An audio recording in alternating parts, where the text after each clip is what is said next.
Senator Simpson, how important is it that the legislature come to an agreement on the unemployment insurance rate increase, the jobs bill, and the school finance issue by March 14th?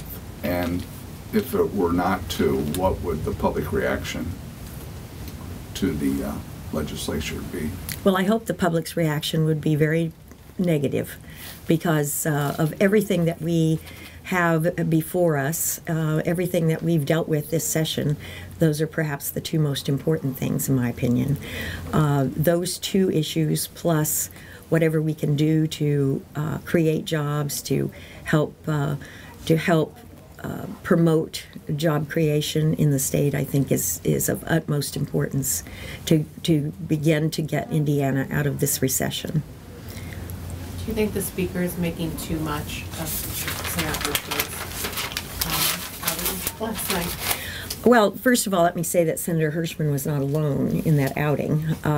Senator Long told me earlier in the day that we'd be coming in at 8:30, and I protested that a bit because I thought that's kind of late to start a session. And he said, well, there were several members of his caucus that were going to Boone County.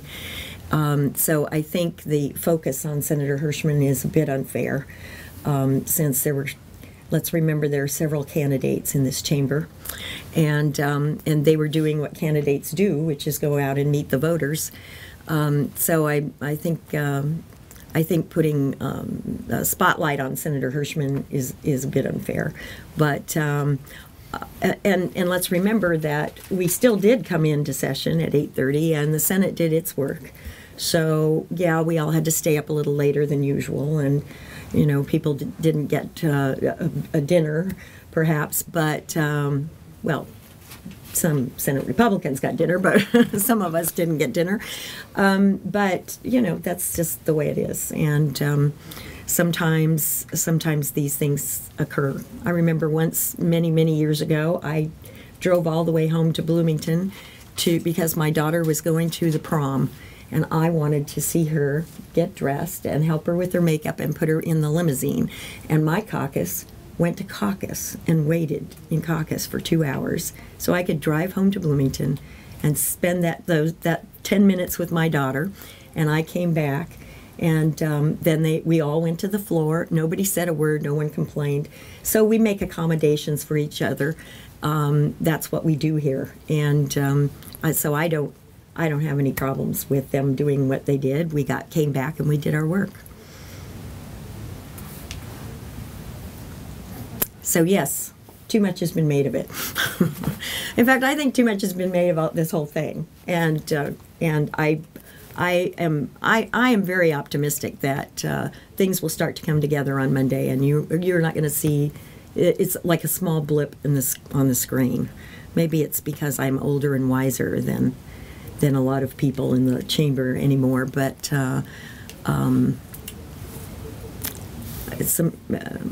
I think many of these things are very close, and we can find solutions, and we'll do it on time. Sounds like maybe you should have the Speaker and President Pro Tem come in here, and maybe you can kind of play a little Dr. Phil or something like that. Well, a little estrogen in that group is probably not a bad thing.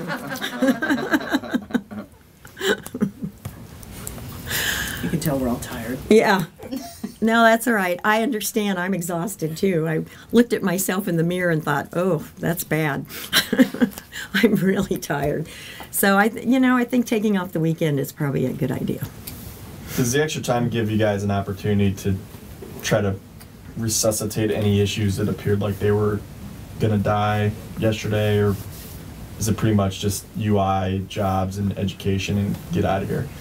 Well, I think there's some other issues that are pretty important. There's some tax issues that are out there that need to be resolved, like something as boring as the IRS update, the Internal Revenue Service update, which we have to do every year to keep our laws in compliance with with federal changes, and if we don't do that, it's a loss of revenue to the state of something like $100 million. So, that's boring to the public and to you all in terms of writing about it, but to us, it's vital. And so that issue is out there. The Creed District for Muncie is something very important to our caucus, and we want to make sure that finds a home that doesn't explode or implode on itself. And there are a few other of those kinds of issues that I think we'll be very involved in. But in terms of the big issues that the public's interested in, certainly the I wouldn't really call it an education bill, but the flexibility for schools to transfer funds, I think is absolutely imperative. We have to do that, and we have to stop putting silly strings on it, so that schools can use it and stop trying to blackmail schools with all this silliness about the teachers union. But just as important, I think, to particularly small businesses around the state is the delay of the unemployment insurance, and there are some issues around that probably will have to be compromised. I think there are, and I think it's it's been very obvious to me that a lot of Republicans, for instance, have jumped on some of the labor issues, workforce issues that are in the UI that were added in the House, even before they read them.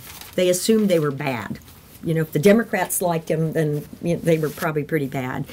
But I think if you look at them carefully and sort through them, there are about half of those things that are acceptable, that all of us would want. And there's something else that we really want in the unemployment insurance bill, and that's some kind of reform of the administrative law judge process, the whole appeals process. Other than the complaints I get about FSSA, I get more complaints about the administrative law judge appeals process in unemployment from both employers and employees. And that's really a DWD issue, but it really has to be tied to anything we do in unemployment insurance. So everybody seems like they're out here, but in my eyes, if you actually read the bill, we just have a few things that may not be able to be resolved, and so in that case, when it gets close to the deadline, they usually get dropped out of the discussion, and that's really what I see happening. Should Senator Long allow a Senate vote on the smoking ban? Yes, I believe he should, but Is that happening? no.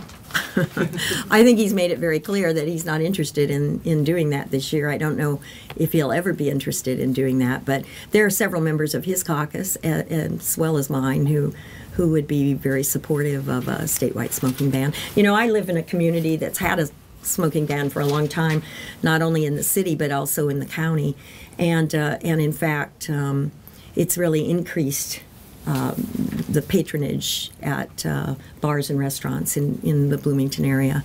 So we've not found it to be a loss at all, and our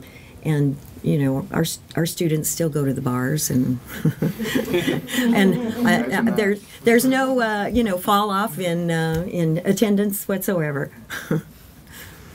So yes, he should. Is it imperative that the misclassification language remain in Senate Bill 23? I think the misclassification language, perhaps not exactly in the form it is right now, but some kind of misclassification language is something that I think we can work out. I don't think we're terribly far apart on that one. That maybe will be the easiest of all of those issues. Should the Speaker have consulted with Senate Democrats before making the decision to recess? Yes. Did you talk to the speaker today? No. No. I was in his office when then he went to preside, and I heard the announcement the same time all of you did, and all of you practically trampled me while you were trying to. I was sitting in the hallway in a chair, and I couldn't breathe. It was like a million press people. But the funny thing is that there were a lot of House Democrats who came out of the chamber and they saw me sitting there and they all went, like I was supposed to know what happened, you know. Now, I think it was a surprise to everybody.